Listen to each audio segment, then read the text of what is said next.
juntos com os nossos companheiros hoje, aqui nessa hora de encerramento de atividade, história do caminho, que eu acho que está muito bom.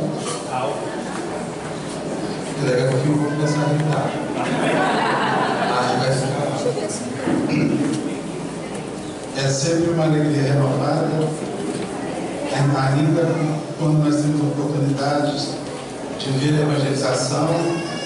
Os nossos companheiros não conseguem avaliar o que é evangelizar.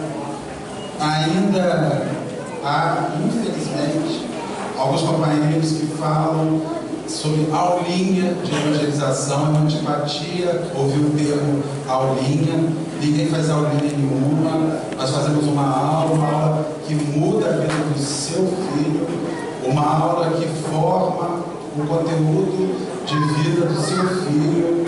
É uma hora onde os nossos filhos vêm à evangelização e recebem um conteúdo que em determinada época nas vidas deles fará a diferença. É naquilo que eles absorvem na evangelização que eles um dia, muito mais do que serem espíritas ou não, do que estarem envolvidos com uma religião ou não, mas é na hora que o mundo lhe oferecer o entorpecente, é na hora em que uma jovem ou um jovem num ato sexual é refletido em engravidar, o aborto não vai ser uma opção.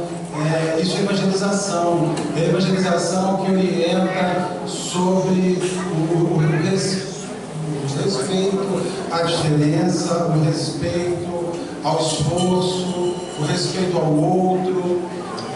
Infelizmente, ainda muitas pessoas acham que a evangelização é um lugar de botar as crianças no sábado de tarde para que as famílias possam ir ao supermercado ou possam ter uma hora de silêncio, mandando seus filhos para o centro. Eles não avaliam o quanto isso é um elemento diferencial.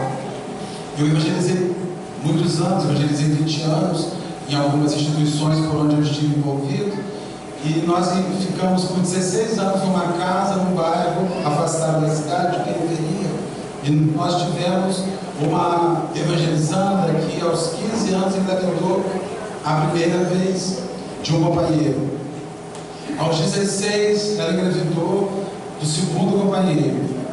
Aos 18 ela engravidou do terceiro companheiro. E aos 19 ela teve sua última menina.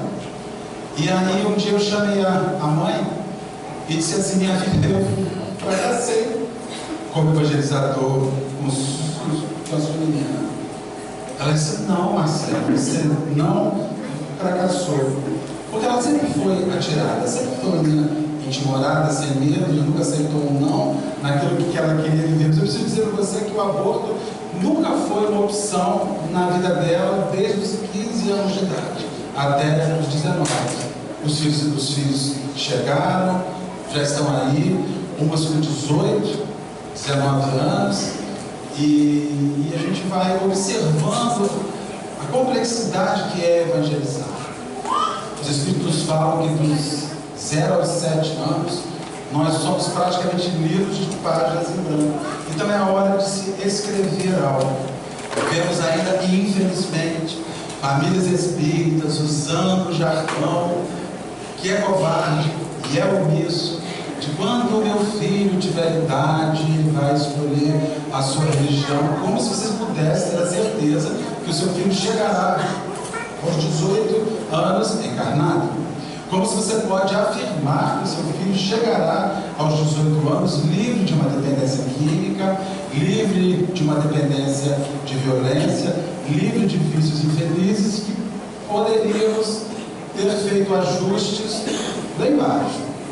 Há uma preguiça familiar enorme em evangelizar. É sábado de tarde, ou é domingo, e a gente vai saindo, já trabalhamos a semana inteira. Ele já tem tantas atividades a semana inteira, mais essa atividade. Mas não se esqueça, todas as atividades que seu filho experimentou em uma semana, nos dias úteis, são atividades que formam ele para o mundo. material. A evangelização estimula o seu filho uma visão que vai vesti-lo de um processo moral e ético naquilo que ele vai absorvendo numa semana de vida material, além de oferecer ainda uma ampliação para a vida futura. Evangelize os seus filhos.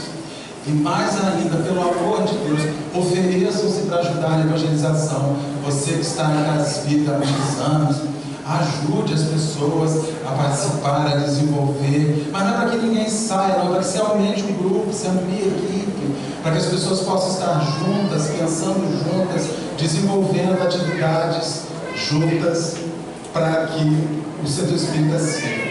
Aí no Berizão que dizia assim, ainda sobre evangelização, com vontade.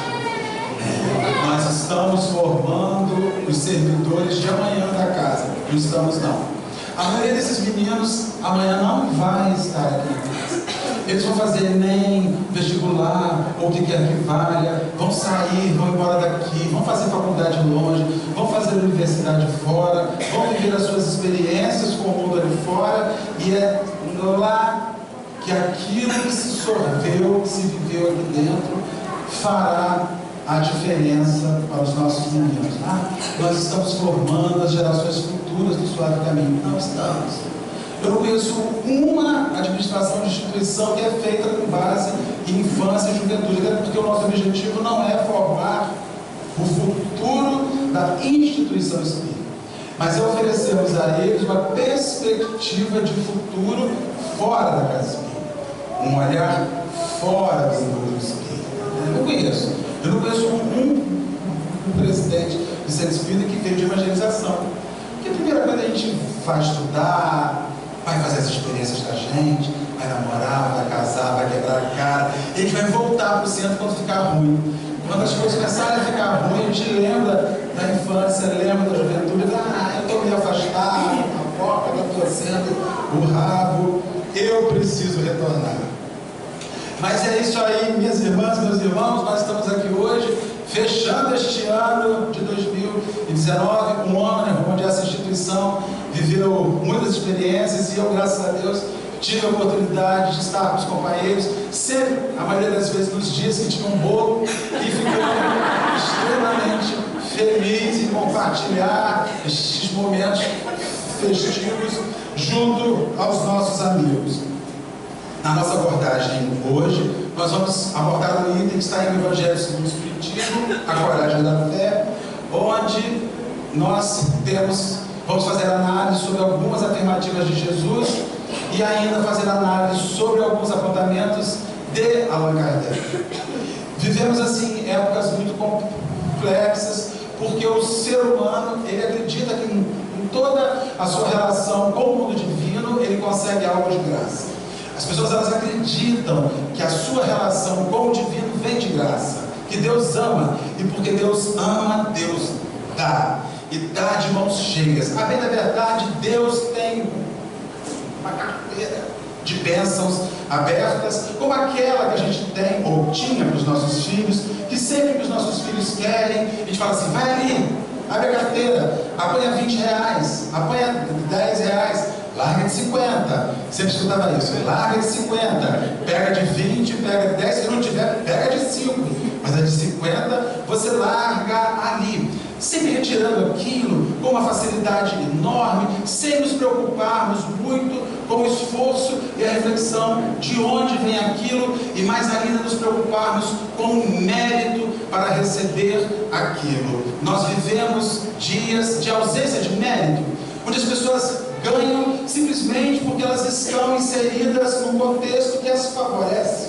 É a época onde tem os herdeiros, é épocas que existem dos pais e de mães que produzem, que geram, que fazem e que ofertam, porque acreditam que isso é a sua função. Dar sem nada exigir em troca, dar sem nada receber em troca. E assim, nós viemos aos longos dos anos descobrindo e ouvindo que nós temos que oferecer sem esperar nada em troca.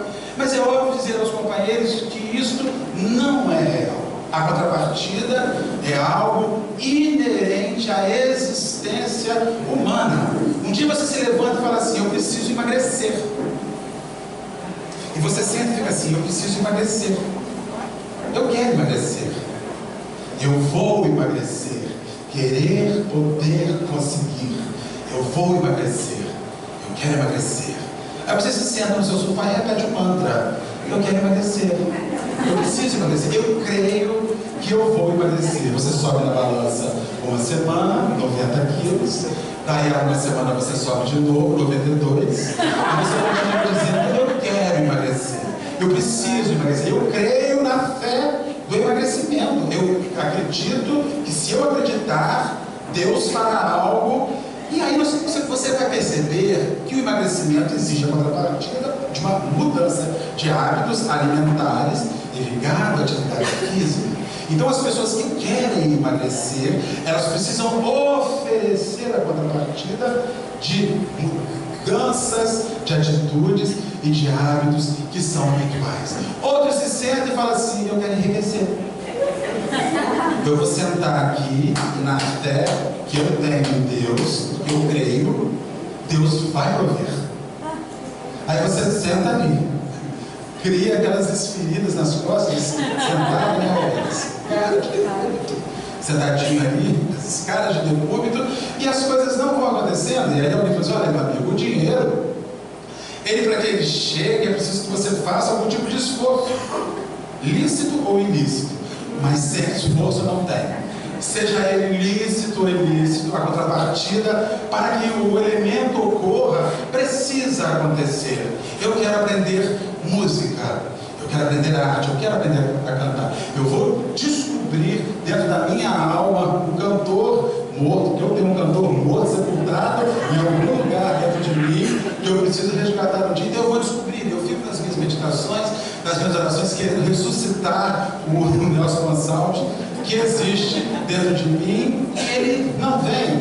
Aí você resolve que para você aprender, pelo menos a cantar, é preciso aprender a harmonia, melodia, exercitar a voz, buscar no fono, algo que lhe possa ajudar. Até porque se você tiver uma voz razoável e não tiver aula, com 20 anos de música ela some, ela desaparece simplesmente por não saber usar. Na vida nada acontece sem a contrapartida. Nada. Nós não teremos nada na vida sem oferecermos algo de volta, sem oferecermos um elemento de barganha. E ao dizermos isso, nós falamos ainda sobre as questões espirituais, sobre esta relação que nós temos junto a Jesus, que o rapaz vai representar hoje aqui, na noite de hoje. As pessoas acreditam que as suas relações com o divino, elas são de graça, são gratuitas, que não se precisa dar nada, que Deus não espera nada, que Deus não deseja nada, porque diante da nossa ideia humana, de uma ideia de perspectiva humana, Deus é a mãe da gente, é o pai da gente que tem a carteira sempre aberta, oferecendo, na nossa ausência de mérito, na nossa ausência de esforço, bônus pelos quais nós não merecemos, bônus que não fazem parte daquilo que a gente precisa na nossa vida por simples ausência de esforço.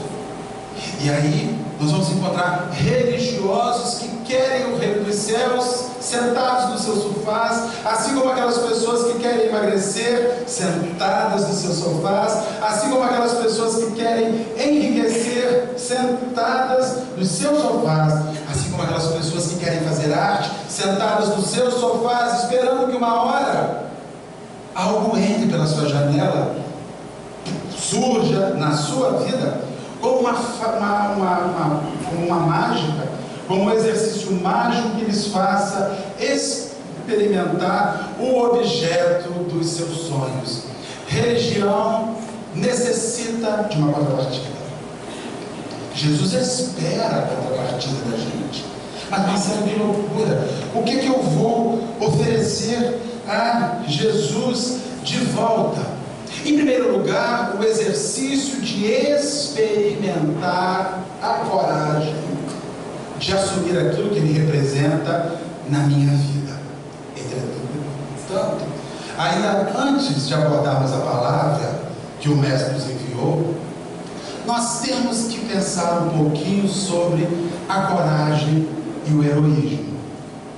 Nós estamos vivendo dias onde o indivíduo se torna herói porque extermina. É uma coisa esquisita. Acontece um assalto, acontece um sequestro, um ato infeliz. Alguém está armado de frente para o bandido, está bem posicionado. Ele saca a sua arma, ele mata, ele extermina, ele finaliza, ele vira herói. Ele é herói porque ele exterminou. E isso vem desenvolvendo na gente o conceito de heroísmo, como o herói é o que extermina, é o que acaba, é o que ceifa o mal. Herói não é aquele que reforma o mal e faz o mal ser bom. Herói não é aquele que oferece uma chance para que o ruim se converta, para que o equívoco se ajuste. Herói é o ceifador, é o exterminador. E quando você liga a TV e vai assistir um filme, todo o herói é sanguinário. Ele tem sangue nas mãos, porque é ele que mata, ele que explode a bomba, ele que joga o carro em cima e salva 5 pessoas e mata 60 para salvar 5. Repare alguns filmes ligados ao heroísmo. O cara, para salvar um, mata 160 bandidos, dizendo que no final o seu ato heróico representa aquela vida, onde ele diz nas entrelinhas que aquela vida importa mais do que todas as outras vidas. Não estamos aqui analisando o mérito do seu equívoco, até porque se formos analisar o mérito dos que se equivocam, é preciso lembrar dos 10 mandamentos, quando no 5º mandamento Deus redige na sua primeira psicografia, escrita lá de forma fixa e direta: não matarás. Não coloca vírgulas, nem conjunções, não coloca nada. Não matarás, exceto que a sua vida esteja em risco. Não está lá. Não matarás, exceto que o cara não valha nada e ele não mereça a bala do seu revólver. Aí você mata. Não matarás. O não matarás é algo fixo, até porque, enquanto espíritas, nós já sabemos que ninguém morre e que as pessoas migram. E quando você ceifa uma vida no ódio, não espere que essa vida chegue no plano espiritual, na glória e em paz. Ela chegará no vida pelo ódio. E este próprio ódio fará com que ela volte à terra, no vida pelo ódio. Aí você recebe um filho, esses estão aqui, olha para ele e de repente, com 8 anos de idade, ele não acredita em ninguém. Ele não confia em ninguém. Ele desconfia do mundo, da bondade do mundo. Ele começa a apresentar desvios de violência, traços de perturbação. E você pergunta assim: mas de onde veio isso nesse menino? Ele nunca viu isso aqui em casa. Espírita não pergunta isso. Pelo amor de Deus, se perguntar, precisa voltar para o estudo sistematizado e acreditar no que lê. Porque não é só ir para a aula, né, gente? Tem que ir para a aula e acreditar no que está redigido ali. Aí você olha e diz assim: meu Deus, que criança é essa? Onde ele aprendeu isso? Na outra vida. Naquela vida onde um herói, para salvar alguém, o exterminou. Mas não solucionou a pendência que existia ali. E aí eles estão começando a voltar, vários dos exterminados, chegando em lares espíritas e botando o dedo na cara da gente, com sérias dúvidas sobre quem a gente é e o que nós representamos na sua vida, porque eles não acreditam muito na gente, visto que numa outra época nós somos talvez responsáveis por finalizar. Então começou-se a se relacionar a coragem ao extermínio, a capacidade de finalizar, falar, seja corajoso, acabe com isso. Quantas vezes nós já falamos isso, ou quantas vezes alguém já não nos falou isso? Acabe com isso. finalize o seu relacionamento, finalize aquela pessoa, finalize aquela relação. Acabe. E sempre acabe. O que nem sempre significa resolva. Porque resolver é outro elemento. Então nós começamos a ver que matar o vilão não quer dizer vencer o mal. O mal continua vivo naquele vilão e vivo naquilo que ele representa e reflete nos outros. Matar o vilão não acaba com o mal. Porque os nossos heróis de hoje em dia são os que matam, são os que ceifam, são os que finalizam, são aqueles que freiam a ausência do mal, pelo menos de maneira temporária, instante, temporário, a fim de que posteriormente possa se receber os louros. E o que nós estamos começando a ver é que ceifar vidas começou a render louros. Você ganha uma medalha porque assassinou 10 bandidos. São 10 bandidos a menos. Medalha para ele. Porque ele ceifou. E isso está se formando no subconsciente humano uma ideia de que o heroísmo está andando junto com o extermínio do mal. Como se nós pudéssemos acabar com aquilo que caminha sobre a terra, que é inerente do mundo de provas e expiações onde a gente vive. E a única diferença que existe entre um homem que sapega um gatilho, que puxa um gatilho para o bem ou para o mal, e este bem botamos aspas, é o ato que o estimula. É a questão que o estimula. Mas o ato final tem o mesmo fim: a morte, ceifar uma vida, tirar uma vida. O mestre, ao dizer-nos sobre a coragem, obviamente ele não nos falava sobre a coragem de ceifar, a coragem de finalizar, a coragem de dar um fim à presença do mal, a coragem de pisarmos no mal, de execrarmos o mal e de alejarmos o mal da nossa vida. As pessoas que acreditam que falta na sociedade muito mais prisões do que escolas, são aquelas pessoas que acreditam que você pode pegar uma penitenciária e enfurnar ali dentro aqueles elementos que na sociedade causam violação e põem em risco a nós. Mas essas pessoas, se espíritas são, deveriam saber que eles podem ficar 60 anos lá, a nossa lei não permite, mas que eles podem ficar lá seus 30 anos, que é o período máximo que se fica esse país em prisão. Mas se nós não resolvermos aquele mal que existe ali dentro, ele vai sair com especialização, pós-graduação, mestrado, doutorado e pós-doutorado em vagabundagem, em ruindade, em maldade. E sairá com uma fome enorme de experimentar o tempo que passou perdido ali dentro, onde nós ficamos aqui fora dizendo: graças a Deus, é menos um bandido. E ainda há aqueles espíritas que dizem, espero que não haja aqui, que bandido bom é bandido morto, porque nós temos que lembrar aos nossos irmãos que não há bandido morto, há bandido desencarnado. E digo ainda mais aos companheiros: eles desencarnados podem imputar muito mais risco e horror a determinadas pessoas do que encarnados. Podem invadir o psiquismo de gente e levar a gente às insanidades. Porque eles encarnados, pelo menos nós temos a parede da casa da gente, a porta da casa da gente, a cerca elétrica da casa da gente, o cachorro no quintal da gente. Desencarnado não tem cerca elétrica, não tem porta, não tem cachorro, não tem nada, só tem oração. Mas como oração a gente não faz mesmo em casa, então eles vão invadir mesmo, vão entrar no tudo, metendo o pé na porta e invadindo.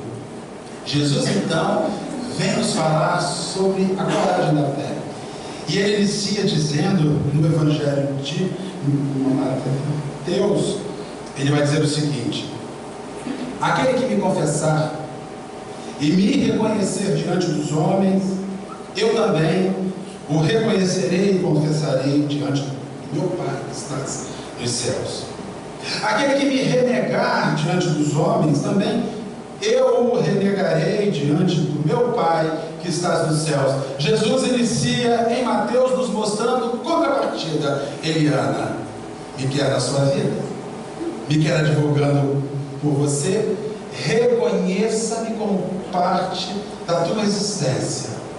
Aquele que me reconhece, aquele que me aceita, aquele que me confessa, aquele que assume o que eu estou fazendo na sua vida, dona Geisa, ele eu reconhecerei e confessarei ao Pai. Aquele que não fizer isso, aquele que só tentar servir-se de mim, como o indivíduo que abre a carteira e dá uma carteirada, eu sou Jesus, o dono da bagaça, deixa ele passar, esse eu não reconhecerei. Inicia ele então nesta abordagem, fazendo-nos refletir que nada é de graça, que não dá para ser espírita somente às terças, muito menos somente às terças e aos domingos. No dia que eu chego aqui, escuto, bebo, observo, mas quando saio daqui e a palavra do mestre é invocada na presença externa, eu a ignoro, eu a desfaço, eu não reflito. Você quer que eu peça por você, mas entretanto, no momento onde a vida te botou numa situação que alguém pedia por mim, você simplesmente fingiu que não me viu, que eu não estava ali, porque a religião é dentro do centro, o que é uma ilusão, uma ignorância, uma estupidez inominável. As pessoas acreditam que religião é algo para se viver dentro da igreja. Não é. Religião é aquilo que forma o indivíduo para uma convivência social. Eu não preciso falar no nome de Jesus, eu não preciso falar no nome de Allan Kardec, eu não preciso falar no nome de Emanuel, de André Luiz, de Nenê, de Sheila, eu não preciso falar no nome de Chico Xavier, eu não preciso falar no nome de ninguém. Mas essas mensagens precisam estar sendo honradas no meu dia a dia, segundo aquilo que eu estou sofrendo no plano institucional.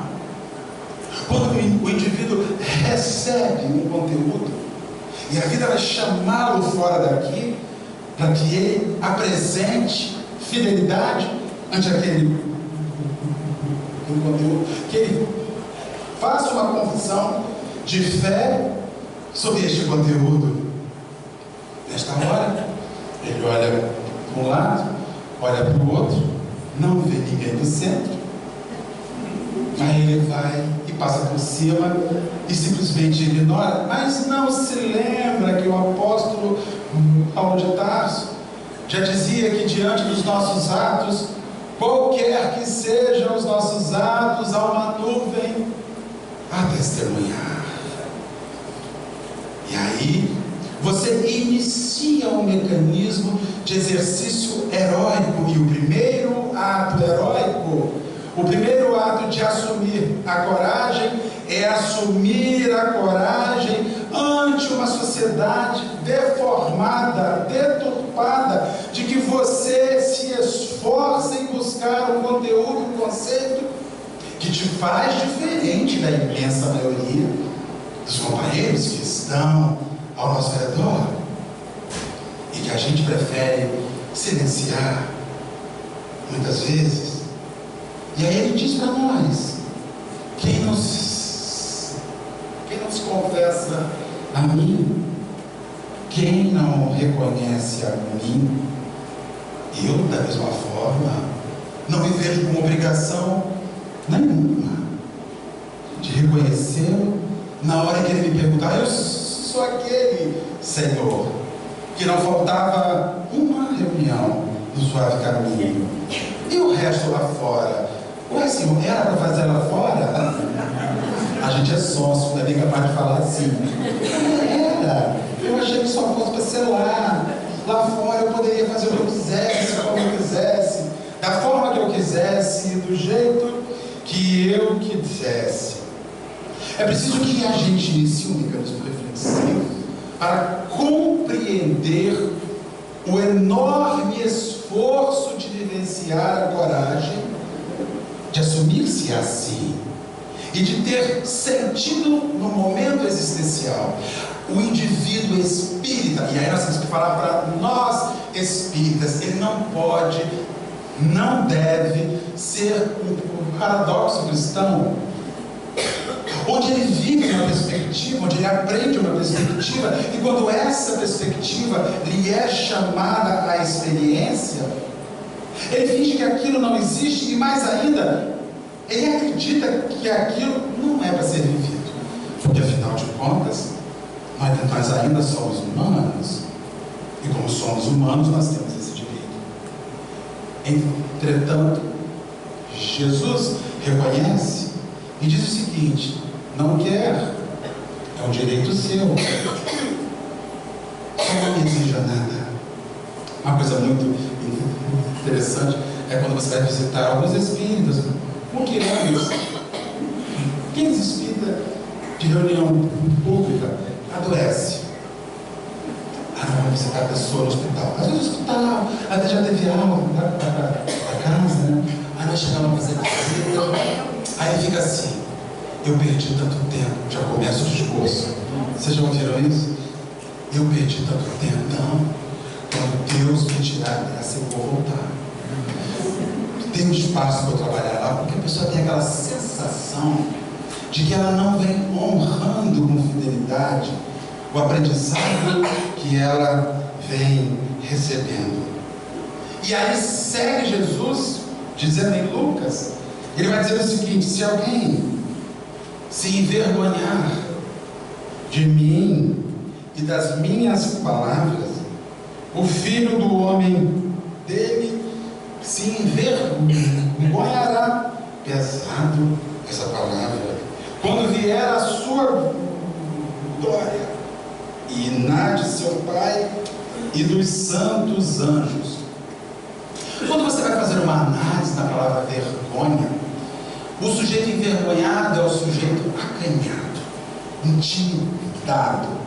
É aquele que não consegue assumir diante do outro, diante do mundo, a verdade que ele recebeu na sua vida. É aquele momento onde a gente começa a aprender na casa espírita sobre a fidelidade, sobre a honradez, sobre a bondade, sobre a justiça. Aí os nossos amigos nos chamam para assistir o jogo do Flamengo, que ganhou hoje de novo, parador de nós vascaínos, mas ganhou hoje de novo. E aí as pessoas vão lá e se reúnem, e os seus amigos estão reunidos, e você é um espírita, é o extraterrestre que está no meio daquele negócio. De repente os seus amigos começam a falar sobre as suas relações extraconjugais, começam a falar sobre os seus equívocos, com uma naturalidade, como se aquilo fosse a coisa mais maneira, maravilhosa, habitual do mundo. Aí você ouve aquilo, de repente eu falo para você: mas qual a opinião e você? Aí você...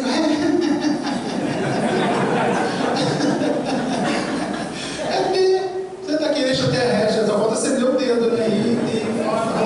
Porque você está aqui no extraterrestre ali. Como é difícil nós conseguimos dizer assim: meu irmão, olha só, para mim isso não compete.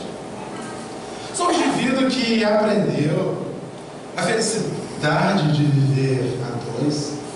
Eu descobri que um lar, que uma família, é muito mais do que uma fusão sexual, do que uma fusão de pessoas, de corpos. É uma fusão de ideais. Família é um projeto divino, cósmico, mega, que foi feito para a redenção daqueles espíritos. O que você bebeu? O que tinha nesse seu? Vamos te perguntar isso, né? O que tinha no seu? Porque você está muito chato. Você não está legal. No próximo jogo você não vai, porque não vamos te convidar. Então este elemento que nós estamos vivendo hoje, de viver no mecanismo de nos acanharmos ante os equívocos que as pessoas lançam na face da gente.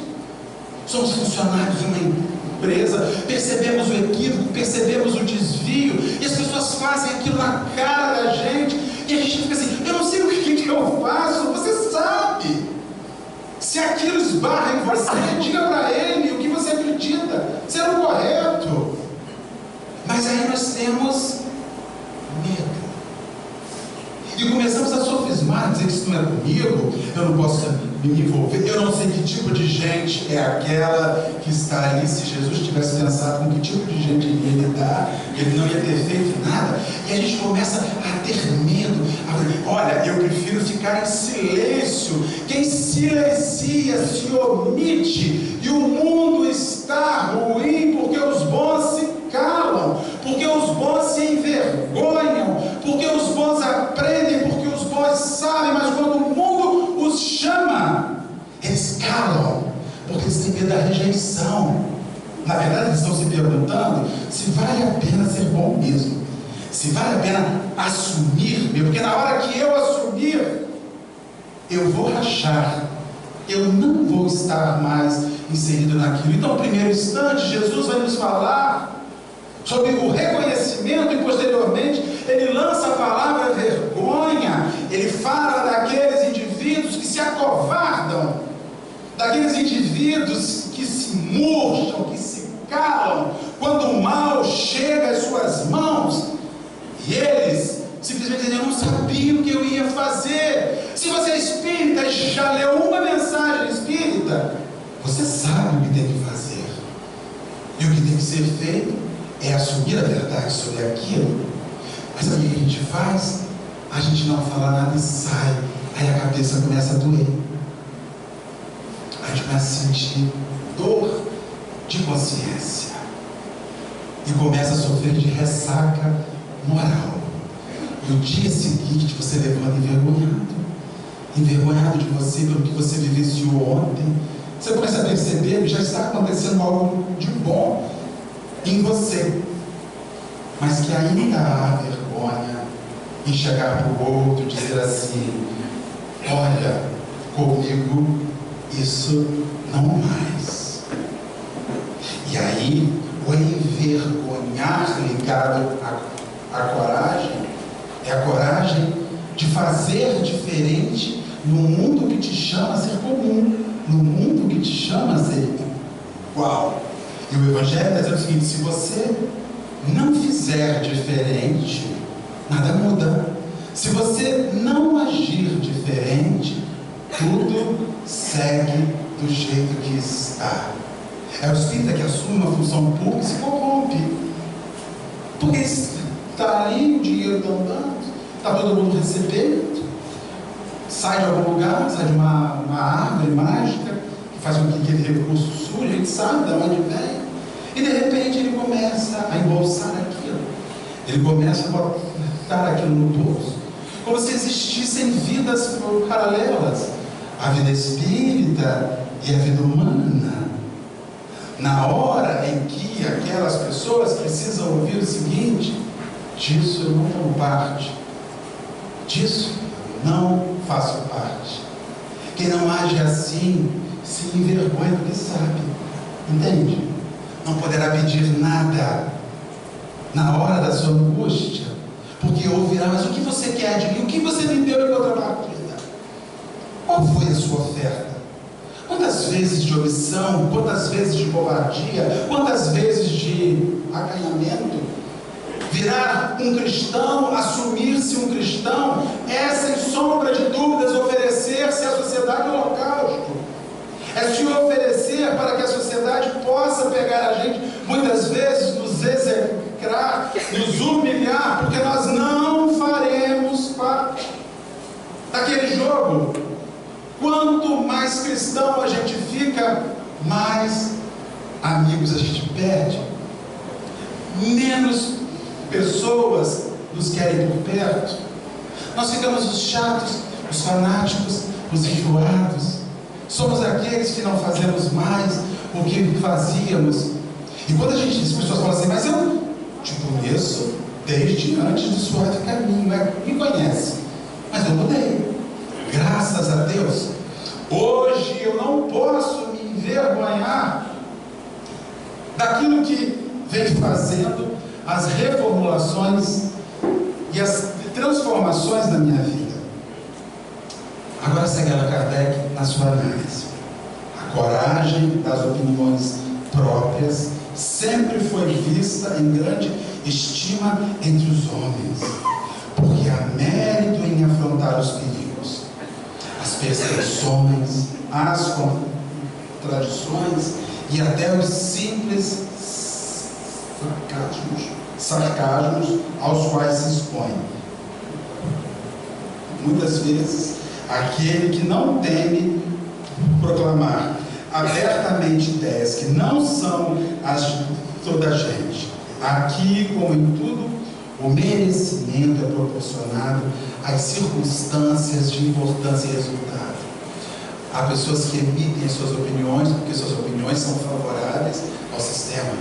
Elas estão sempre dizendo o que pensam e dizendo a que maneira agem.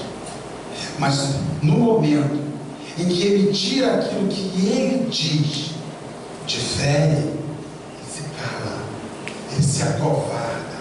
Há pessoas que levantam a voz para invocar o ato heróico de ceifar o mal. Mas quantas pessoas levantam a voz para dizer que aquele que fez o mal merece a justiça, precisa da justiça, mas que a justiça nunca é o extermínio? Aí a gente cala. Há um acidente de trânsito, nós vemos uma pessoa errada. Quando a pessoa errada sai do carro, a gente ouriça, vai todo mundo para cima. Moleque irresponsável, você não viu, você não respeita a vida do outro. É como se o cara tivesse saído da sua residência com o fim propósito de jogar o carro e matar a pessoa. Nós estamos imputando a ele um ato de assassinato e logo assumimos a defesa daquele indivíduo que está em risco, sem pararmos para pensar que se há algo de justiça a ser feito, que seja do homem, mas a nossa função ali é de equilibrar o momento. As pessoas, elas entram em situações de limite para escolher um lado, e isso é um equívoco enorme, porque o herói está sempre escolhendo um lado, quando na verdade o grande herói narrado na noite de hoje não escolhia lado algum, ele estava do lado dos fracos, daqueles indivíduos que estão a caminho nas suas lutas. Mas nós estamos numa sociedade hoje que está vivendo escolhendo lados, tomando partidos. É uma coisa difícil. Um casal se separa, nós escolhemos com qual dos dois nós vamos nos consorciar, nos afinizar para vivermos essa relação. E aí, quantas separações, quantas pessoas rompem, e no final nós ficamos inimigos de uma pessoa que teve parte da nossa vida a vida inteira. Porque um lado conta uma narrativa e o outro lado recebe aquilo e guarda raiva de indivíduos. Nós temos que começar a levantar a bandeira da harmonização num ato de muita coragem, porque se precisa de muita fé e coragem para levantar a bandeira de pacificação e de harmonização nos momentos de conflito e de luta. Estamos vivendo uma época em que nós estamos sendo chamados a uma ação fraterna e amiga de profundo equilíbrio de lados que estão em contenda. E eu me vejo diversas vezes inserido num dos lados. Aí faço aquilo, depois me jogo no chão e peço que um carro passe por cima de mim, de remorso. Aí falo, Jesus, que doideira aquilo. E depois as coisas começamos a ver que a nossa função é do pacificador. Cumpra-se a justiça, mas eu não sou a justiça. Eu não represento a justiça. Eu não sou o herói que tem que dizimar. Eu não sou o herói que tem que exterminar. Não está sob as minhas mãos este ato. Há um meio judiciário, há um sistema judiciário e há um mecanismo divino que este irá agir. Não serei eu a fazer. Há sempre fraqueza em recuar diante de algumas consequências que lhe acarreta a sua opinião em renegá-la. Mas há casos em que isso se constitui uma covardia tão grande quanto fugir do momento do combate. É aquele instante onde alguém joga um mal na sua frente e você cala, com medo do que pode representar, reagir diferente à prática do mal. Fazer diferente à prática do mal. São aqueles nossos amigos que falam as coisas mais horrorosas para a gente. E nós, para não perdermos a amizade, fazemos os loucos. Passou por isso já? Todo dia quase a gente passa por isso, né? Eu estou perdendo um monte de amigo agora, porque eu não estou passando por mais nada. Eu falo, Jesus, é para o Senhor. E pum, dou um tiro logo. Eu falo, irmão, não está legal isso não, você me perdoa. Que isso? Você achava legal? Eu achava muita coisa legal, achava muita coisa boa. Hoje não acho mais. E não posso achar mais. Não dá para continuar achando que isso é bacana. Que chifrar a mulher é bacana, que chifrar o seu marido é bacana, que ser viciado em entorpecente é bacana, que não honrar os seus compromissos é bacana, que não honrar aquilo que você se organizou é bacana. Eu não posso achar isso bonito. Quando você me fala isso como um ato heróico de alguém que consegue burlar o sistema, burlar o meio, porque há pessoas que se sentem especiais porque burlam o sistema, porque lesam o meio, são espertas, espertíssimas, mas elas não reconhecem que ao fazer isso, elas não estão reconhecendo, principalmente se essas pessoas são espíritas ou cristãs, com o mínimo de envolvimento com a mensagem, que uma determinada hora eles serão chamados à responsabilidade naquilo que receberam e na hora em apresentar a ação ou testemunhar, se calar. O mal chega todo dia na frente da gente. O mal chega por rede social. O mal chega por WhatsApp. O mal chega numa ligação. Aquilo que a gente não acredita mais como um fator de verdade, aquilo não representa mais. E nós sequer escrevemos ali, meu irmão, não faça isso. O mundo já está difícil demais para você lançar todo dia um vídeo de sexo, de pornografia. Mas você adorava. Do passado. Você ficou careta. Você ficou o quê? Eu fiquei uma pessoa lúcida, que sem ver isso já é tão difícil. Vendo isso fica quase impossível. Então me ajude, pelo amor de Deus. Deixa ficar isso ficando lá longe. Mas as pessoas compartilham essas coisas do mal. E como é difícil nós dizermos para ela, não me mande mais isso, pelo amor de Deus. A minha luta já é tão grande, tão enorme. Ninguém me manda mensagem do WhatsApp nenhuma, só a Geisa. Meu amigo, podemos marcar uma palestra? Podemos. Aí vai lá no outro centro, meu amigo, podemos. No WhatsApp o tempo inteiro assim, podemos, mas podemos, vamos marcar. Não chega uma coisa de baixo calão, não chega uma coisa ruim, porque chegava um monte, eu gostava de ver aquela porcariada. É a minha natureza inferior, é a minha natureza que eu estou fazendo uma luta enorme em tomar e vencer. Um dia eu falei, criatura, em nome de Jesus, eu estou te implorando, pare de me mandar isso, porque isso está me dificultando a saída do vale de imundícies por onde eu existo. Eu preciso dizer, mas você virou santo? Não, estou fazendo um cursinho pré-vestibular, santificação, então me ajuda, não me deixa perder um ano nem jubilar nessa matéria, nessa responsabilidade. Então nós temos que falar para as pessoas que mudanças estão acontecendo na nossa vida, sem que essas pessoas ao fim passem a não saber o que se deu e por que estamos assim. Nós temos que verbalizar.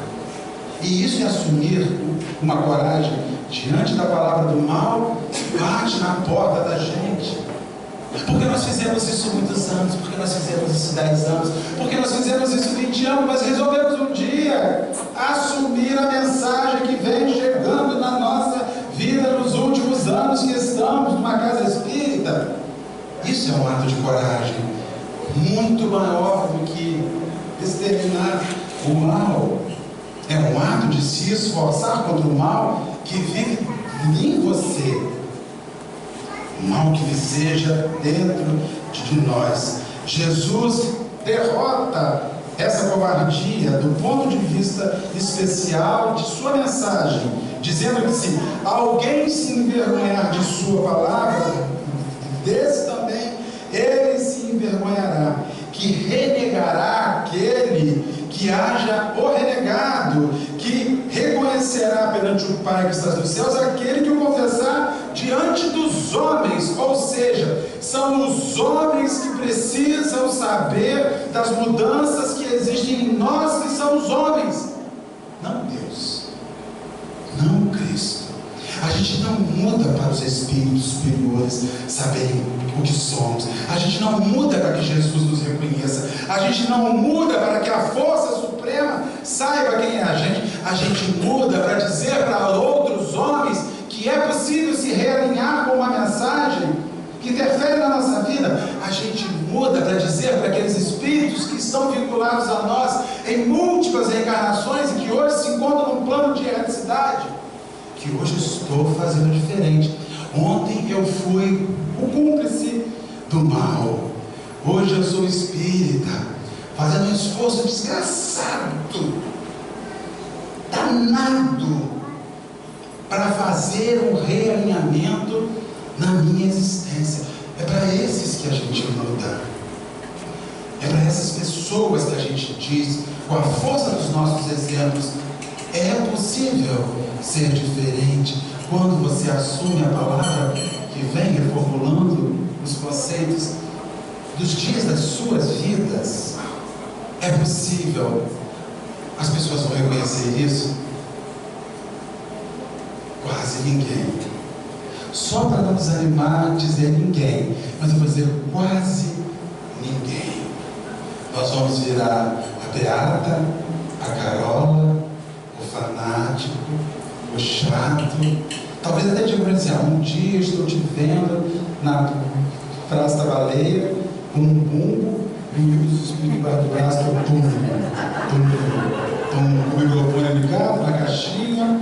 Minha mãe falava isso para mim, pelo amor de Deus, vai ter isso na sua vida religiosa, não. Eu falei, mamãe, gostei da ideia, eu gostei, vou botar uma caixinha de som na praça, Porto Rocha, Campo Frio, e vamos nós nos reunirmos ali, porque nós seremos chamados a testemunhar, e nós seremos chamados a testemunhar, não é na casa espírita, nós seremos chamados a testemunhar no nosso lar, no nosso trabalho, com o nosso vizinho, na via pública, dentro do ônibus, nos atos menos imagináveis, nos lugares menos imagináveis.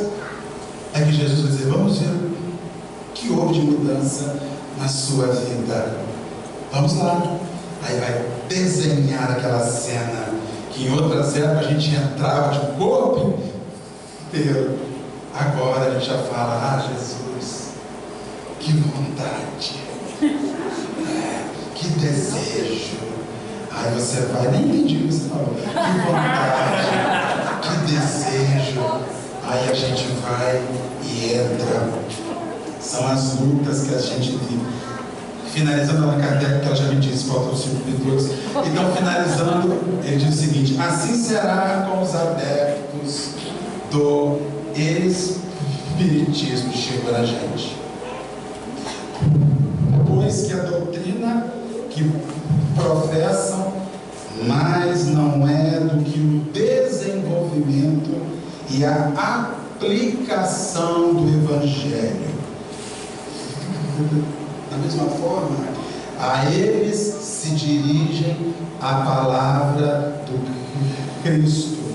Eles semeiam na terra o que vão pegar, retirar, vão colher na vida espiritual. Lá receberão os frutos da sua coragem ou da sua fraqueza. E aí, Allan Kardec fecha, jogando jogando em cima da gente areia, né? Cal, a pá de cal, dizendo, da mesma forma para nós. Que já ouvimos dizer, amai-vos uns aos outros desde que chegamos à casa espírita, mas a gente só ama quem ama a gente. Perdoai aqueles que vos perseguem e vos caluniam. Eu perdoo, mas eu não quero ver nunca mais. E se vier uma calçada, eu atravesso para outra. E também ele falava, Allan Kardec dizia, Jesus falava, perdoa aqueles que vos perseguem, porque ele não tinha a sogra que eu tinha, porque ele não casou, porque se ele tivesse casado, aquilo não se aplicaria ali. E ali nós começamos a perceber, a fim de encerrar a fala da noite de hoje, que fazendo a nossa reflexão, ainda há muito que se envergonhar do nosso comportamento ante a mensagem que nós vemos recebendo diariamente na instituição espírita, os múltiplos vídeos, as múltiplas palestras, as múltiplas aulas, os múltiplos filmes, as encenações que as crianças fazem. E é a hora para nós fecharmos o ano e iniciarmos um novo ciclo, começarmos a refletir sobre o que esperamos para 2020. Será que será o ano da grande virada da minha vida? Onde eu vou, enfim, começar a definir ante o outro o que eu já não sou mais, ou o que eu me esforço em não ser mais, no plano de reformulação dos meus ideais? Ou sou ainda aquele indivíduo que acha que religião é uma coisa muito bonita, mas para que o outro viva, e que em determinada hora, quando as coisas ficarem bem ruins, Deus será na minha vida daquela mesma forma? O homem que abria a carteira e me dava o dinheiro, ainda que eu não tivesse mérito em receber aquilo, ainda que eu não tivesse realizado esforço nenhum em receber aquilo, é o mérito, é a arte do mérito e a prática do mérito que exige para que isso ocorra contrapartida e experiência inversa na prática do bem que a gente anseia. Iniciando o ano de 2020, que já está aí, nós convidamos os companheiros, assumam-se, pelo amor de Deus, assumam-se, vejam o que são, reflitam no que sabem, não se calem, não sejam omissos no mal que chega à tua frente e você, por covardia, finge que não está acontecendo nada, porque está acontecendo. E alguém está assistindo a sua omissão, alguém está assistindo o seu silêncio, alguém está assistindo o seu envergonhar-se e acanhar-se ante o mal que se desenha na frente. Acreditem, no final, em que só aquele que fez o mal há de ser responsabilizado. Mas da mesma forma, segundo está em O Livro dos Espíritos, aqueles que se omitem no bem são responsabilizados da mesma maneira, da mesma forma. Se eu já não estou errando mais, a pergunta é, e o que eu já estou fazendo de certo e de bom para fazer este equilíbrio neste mundo difícil que nós estamos vivendo aí? Que a nossa alma seja inundada de muita coragem, de muito bom ânimo, de muito esforço, e que a gente acredite de verdade que isso que a Casa Espírita nos oferece não é uma falácia, não há de que envergonhar. Nós, em verdade, recebemos a parte boa, a melhor parte, a parte que o mundo está com necessidade e precisão para que hajam as reformulações que se aspiram. Eu desejo aos companheiros um ano novo excelente, com muitas realizações, nenhuma materiais. Não desejo aos companheiros saúde, não desejo aos companheiros dinheiro, não desejo aos companheiros nada disso, porque isso nós já estamos recebendo ao longo dos últimos anos e isso não tem transformado a nossa vida. Não desejo aos companheiros que vocês tenham dinheiro no bolso e comida na mesa, também não desejo. Há pessoas que têm dinheiro no bolso e comida na mesa que se matam e que se jogam do 10º andar. Não desejo aos companheiros nada disso. Eu desejo aos companheiros que, enfim, comecemos a experimentar uma vivência, uma coerência entre aquilo que a gente aprende e aquilo que a gente vive. Se nós não fizermos isso, dinheiro não resolve, saúde não resolve, comida não resolve, casa não resolve, emprego não resolve, família feliz não resolve, porque não existe família feliz onde não há uma coerência de ideias e de pensamentos ante o bem. Não nos falta saúde, não nos falta comida, não nos falta um monte de situação, e nós seguimos ainda com a sensação de que falta muita coisa. Então vamos parar de querer saúde, prosperidade, paz, harmonia, sem contrapartida. Que contrapartida você dá para viver a paz? Que contrapartida você dá para viver a saúde? Que contrapartida você dá para viver a tranquilidade? Qual contrapartida você oferece? Não virá de graça. Isso é bobagem. Ficar repetindo palavras, eu te desejo. E você se deseja? Se quer? Então faça algo. Ofereça algo. Doe. Faça a contrapartida na sua vida. E não se envergonhe da mensagem de Jesus. Agora eu acabei. 5 minutos depois, porque é de lei.